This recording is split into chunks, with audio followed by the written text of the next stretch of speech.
Hi, I'm Angelina, and my story, it's kinda crazy. But please know that My Story Animated will give $1,000 to one lucky person who subscribes in the next 7 days.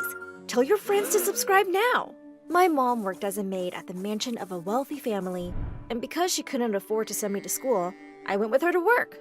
By the time I was 8, I was helping her with small chores around the house.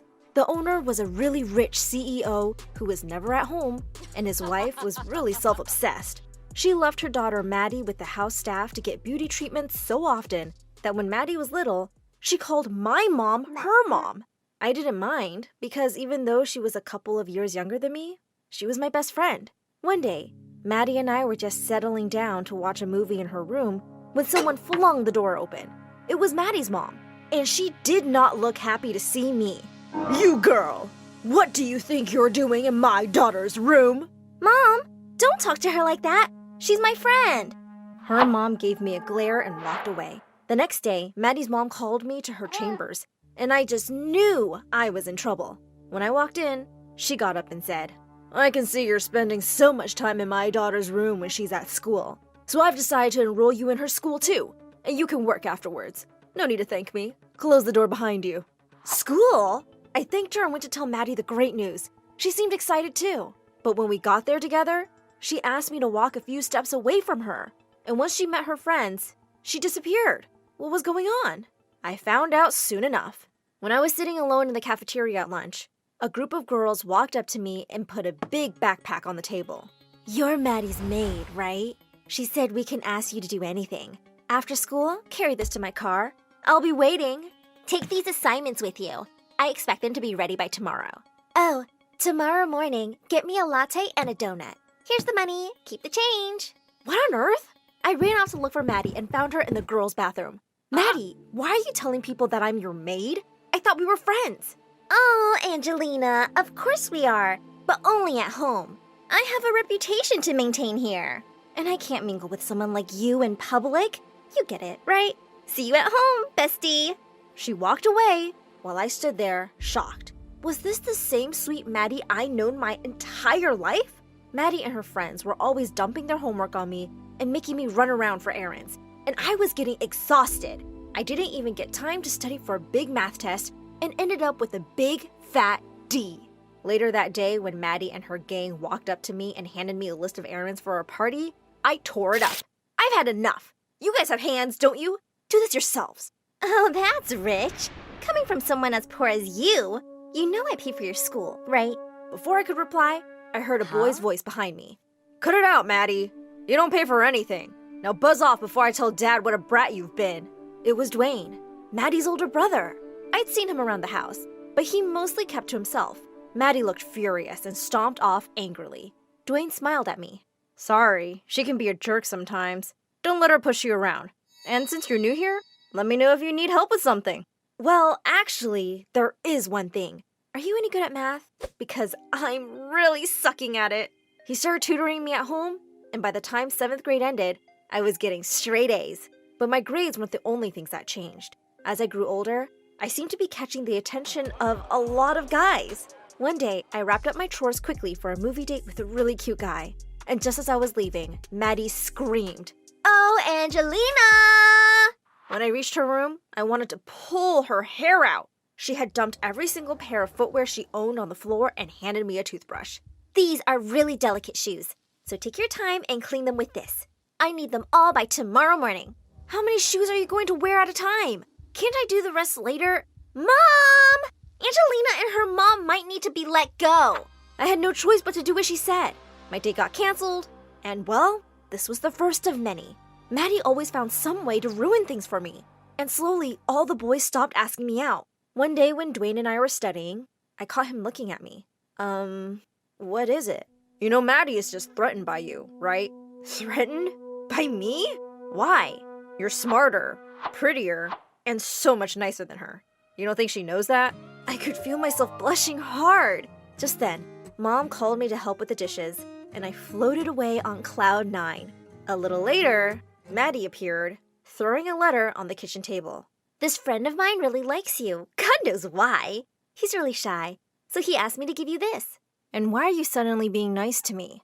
I just said he's my friend, didn't I? I'm not doing this for you. Just write a response quickly so I can hand it to him tomorrow. When I opened the letter, I felt really flattered, but also cringed a bit. Dear Angelina, or should I call you my angel? I wish I could talk to you, but your beauty just makes me speechless. I wrote back and kept an eye on her the next day to see who she handed the letter to. But she was surrounded by so many boys that it was impossible to tell. The next week, she gave me another letter. Hi, my angel. I think I have the courage to face you. Meet me behind the school tonight at 7 p.m. I was really curious about who this guy was, so I decided to go to the meeting spot. Half an hour went by, and it was getting chilly. Suddenly, Maddie and her friends jumped out of the shadows, laughing hard and recording me. You thought someone was interested in you? How dumb are you, maid? What? This was all you guys? Duh!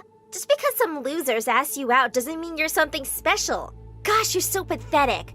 Poor Cinderella, waiting desperately for Prince Charming. I was almost about to attack her when suddenly someone took my hand. It was Dwayne. He pulled me away and we started walking back home. I overheard Maddie telling her friends how she wrote those letters to play this dumb prank on you. She's so immature. She and I used to be best friends. I don't understand why she hates me so much.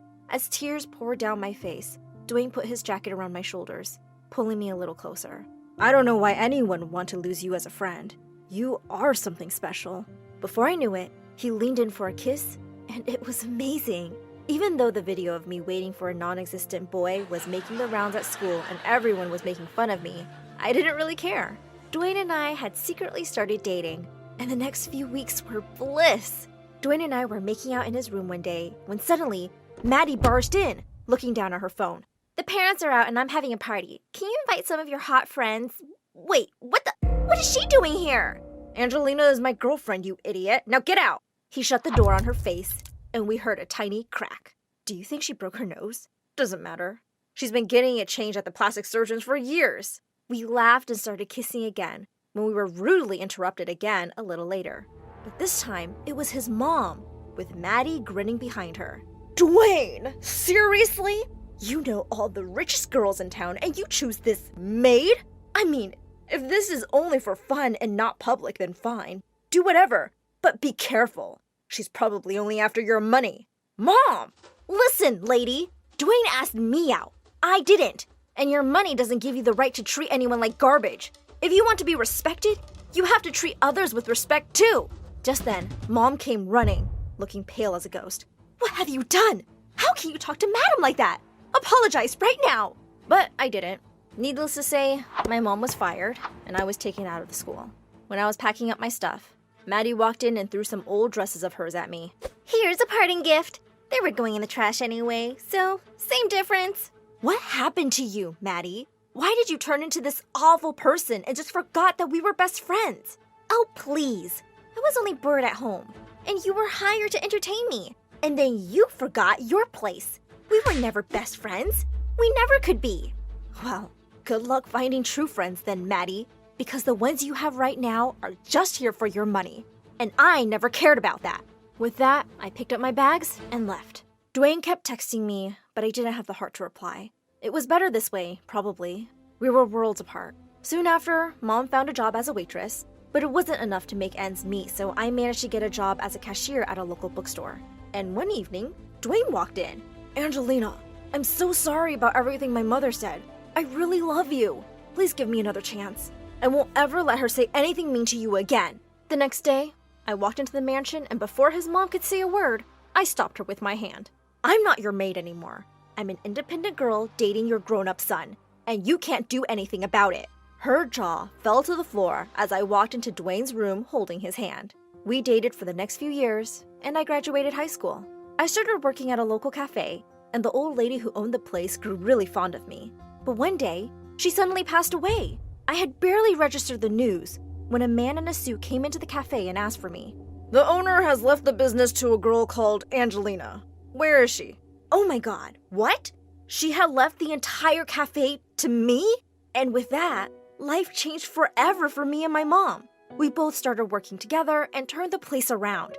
It became one of the most popular spots in town.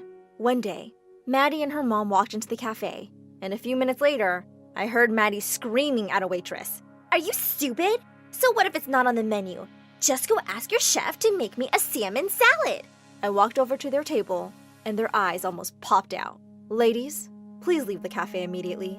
We refuse service to ill-mannered customers. Oh, and you? Another waitress is allowed to talk to me like that? Call the management and I'll have you fired right now.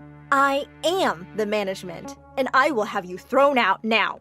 As my staff escorted them outside, the humiliation on their faces was epic for me. With all the money I made, I opened 3 new cafes in the next 2 years, and by the time Dwayne came back from university, there were 4 more. One day, as I was leaving work, I noticed a bunch of paparazzi outside. Suddenly they parted, and Dwayne walked towards me with flowers and a ring. Angelina, will you do me the honor of marrying me? Yes, of course! All the journalists snapped pictures and cheered as we kissed. How does it feel being engaged to the richest boy in town? It's not a big deal. I'm rich too, you know. Dwayne and I flew away to a private beach to get married amongst friends. And Mom, of course. Naturally, his family did not come. We have our own home and 3 cats, and we're all very happy. I got my fairy tale ending after all. Hi there! My name is Kathleen, and this is the story of how I ended up in a crazy marriage contest. Before we continue, please click like and subscribe. Do you have someone in your life who is just always one step ahead of you, and it's really annoying? Well, I do. My twin sister and my arch nemesis, Jessica. She had to one-up me on everything, even our birth. I was born 3 minutes earlier, loser. Height, hair, clothes. She wanted to beat me at it all. If I wanted to dress up as Ariel for Halloween, Jessica would steal the costume the night before. Then she would wear it right in front of me. You stole my costume! Well, you stole my chance to be an only child. She was the worst. In the 7th grade, I waited for Valentine's Day to ask out this really cute guy in my class, Sam. As I was walking up to him at the bleachers to give him the card I'd made, I suddenly stopped in shock. He was busy staring at Jessica, who was standing on top of the cheerleading pyramid and holding up a banner that said, "You suck less than the rest, Sam. Be the bread to my jam." He ran up to her and they kissed. With furious tears, I ripped my card and stormed off. On our 18th birthday, Jessica crossed all her limits. I was so excited for my party, but when I came out, all the signs had changed. They no longer said happy birthday Jess and Kathy. They said, congratulations Jessica. What? Jessica arrived in a glittering red gown. No one was even looking at me. Jessica, what did you do to my party? I'm valedictorian. I can speak 5 languages, and I'm traveling the world right after high school. I'm the better twin, so I get a party. Honestly, I was so angry because at that moment, I realized she really was better than me. 5 languages? Wow! I could only speak in my mother tongue. If I wanted to be the better twin, I had to be as brilliant as she was. But how? I was sitting alone, thinking and crying, when my friend Raj came up to me. He came to say goodbye because he was planning to return to his hometown in India. When I asked him why he was going back, he looked very sad. My family wants to arrange my marriage to some girl I don't even know. The moment Raj said the word marriage, I had an incredible idea. What if I married him and went to India? Then I could start traveling before Jessica. I could even learn their language. So I told Raj my idea. It would solve his problem of marrying a stranger, and I could finally become the better twin. Raj looked confused. But how will you explain all this to your parents? Not a problem. I don't have to tell them everything. I'll just say that I'm going to visit you in India. And that's how Raj became the first guy I married. I told my family I was going to travel to India with my friend, and Jessica literally burned with jealousy. Ha! I left home the day after and hopped on a plane with Raj. I was ready to start my international adventures. I married Raj in a traditional Indian dress, met his parents and relatives, and ate lots of amazing Indian food. I studied Hindi day and night. It was really hard to learn another script, but the result was so rewarding. When I could actually talk to the locals and hold my own in the city, I knew it was time to move on to a new destination. A few months after my marriage, I met the perfect person, Rodrigo. Rodrigo was a Mexican tourist in India, and I bumped into him in a supermarket one day. For him, it was love at first sight. Latin people must be very passionate because when I asked him to marry me in a week, he said yes. So I ended my marriage to Raj and went off to Mexico with my new husband, Rodrigo. I worked hard on learning Spanish, and it was way easier than Hindi. I could speak in fluent sentences in only 2 months. Rodrigo was such a caring and sweet person, and after 2 months of marriage, He took me to a romantic dinner and told me he loved me. He was so charming that I almost fell in love with him. But I had to keep my eyes on my objective: travel the world and learn more languages than Jessica. So I looked into his eyes and said, "Our marriage ends tonight." I think I broke his heart because he started bawling like a baby. Then he kicked me out of his home. Now I was all alone with no money in Mexico. I started walking aimlessly down the streets, feeling scared and guilty. I almost thought of giving up my crazy plan to travel the world and just go home. Just then, a guy walked up to me and asked me why I was crying. And that's how I met Pierre, my third husband. Pierre was from Paris, and he was for sure one of the most handsome guys I'd ever met. He was also really kind and offered me a warm meal and a place to stay. When he asked me what I was doing here, I decided to tell him the plain hard truth. I need to marry someone to travel with. Are you okay with that? At first, Pierre seemed taken aback by my idea, and then he shrugged. My mom is always complaining that I've never introduced her to a girlfriend, so why not? Let's do a marriage contract. The next stop was Paris, and what a wonderful city it was. As soon as I went to Pierre's home, though, I realized why his mom was worried about him not finding a girlfriend. Pierre was a video game nerd. I wanted to be out in the city of love, eating croissants and cheese, and he just wanted to play video games in his room. Our wedding was super lame. Pierre didn't have any friends and spent most of the party playing his stupid games. I didn't care. My plan was to study French with his mother. I became pretty fluent in 2 months. And then as planned, I divorced him. Soon after, I found a job in a bakery and I loved it. One day while I was serving a customer, a Chinese guy entered and asked if we could talk. He was so sweaty and nervous, and I wondered what he had to say to me. "Pierre told me you marry people, right?" "Oh, yes, that's me, the girl who marries." The Chinese guy's name was Lang, and he needed a bride. He had a secret love story with another girl his parents didn't like, so he needed marriage as a cover for it. So that's how I flew to Shanghai and married my fourth husband. Lang was sweet, and his family was super happy that he was finally married. We lived in an apartment in downtown Shanghai where I had all the time to study and learn Mandarin. Everything was going perfectly till I opened Instagram one day and saw Jessica's update about traveling to her 6th country. Oh no, I needed to speed up. I asked Lang for help, who had an idea. I could find guys through wedding agencies and marry as many as I wanted for the honeymoons. That sounded perfect. The day Lang and I divorced, my mom called. She was worried because I'd been away from home for too long. I told her I was having the most incredible time of my life, and I hung up the phone because it was time to meet my next husband. My 5th husband's name was Ling Wei, and we had a fake wedding certificate because dealing with that many divorces started to be annoying. So we had our honeymoon in Thailand, and it was terrific. I think I had 4 different fake marriages in China, which gave me the opportunity to go on honeymoons to Indonesia, Japan, Australia, and Korea. Being with so many Chinese guys, I'd really perfected my Mandarin too. I was really moving forward, but slowly, I was getting tired of it. After my 9th marriage ended, I was emotionally exhausted. I needed some alone time in one place. So I shut myself in my apartment in Shanghai and refused to go out. I only opened the door to get my food deliveries and turned down all my phone calls. In the darkness of my room one day, I realized it was my 21st birthday. 3 years had passed since I left home, so I decided to call my mom and dad. When I finally explained why I'd left, they were really upset with me. "You're a terrible daughter, Kathleen. While you've been away having fun, we've been sick with worry. Don't come back now. Keep living your crazy life." That day, as I was eating my birthday cake alone, I realized how my actions had shaped my life. My parents hated me, and I'd married 9 guys but never found love once. At that moment, I received a phone call from Lang. "I know you're sad, but your 21st birthday is a big deal. We're going out, Kathleen." So, after a long time of being cooped up in my apartment, I put on some makeup and a cute outfit and went out. Lang took me to a lovely party on the roof of a skyscraper. We danced for hours and had a lot of fun. But when the DJ put on a romantic song, people started dancing in couples, and I felt alone again. That led me to Lang. Being with him gave me enough self-confidence and strength to do something that I was putting off for a long time. I was going to go back home. I promised to come to China soon, and he promised to come see me. "Ha! Okay, whoever makes it first. We will see each other soon." I was crying when I said goodbye to him and flew back home. When I met my parents and finally apologized, I thought they were going to get mad, but they ran to me, hugged me, and started weeping. "Oh, we're so happy you're okay. I'm so sorry about what I said. You're always welcome home, baby." I hugged them back and we cried buckets together.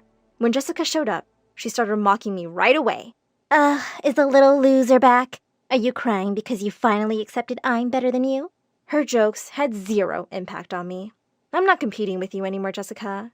You're not worth it. No one is. From that day on, I focused on living my life the way I wanted to. Lang joined me at home a few months later, and my parents just loved him. We got married at an adorable ceremony, and even my past husbands attended. Jessica was super jealous of me that day too. What is this? Husband number 10 for you? Maybe, but he's definitely the last one. I kissed Lang right on the lips, ready to start the rest of our lives together.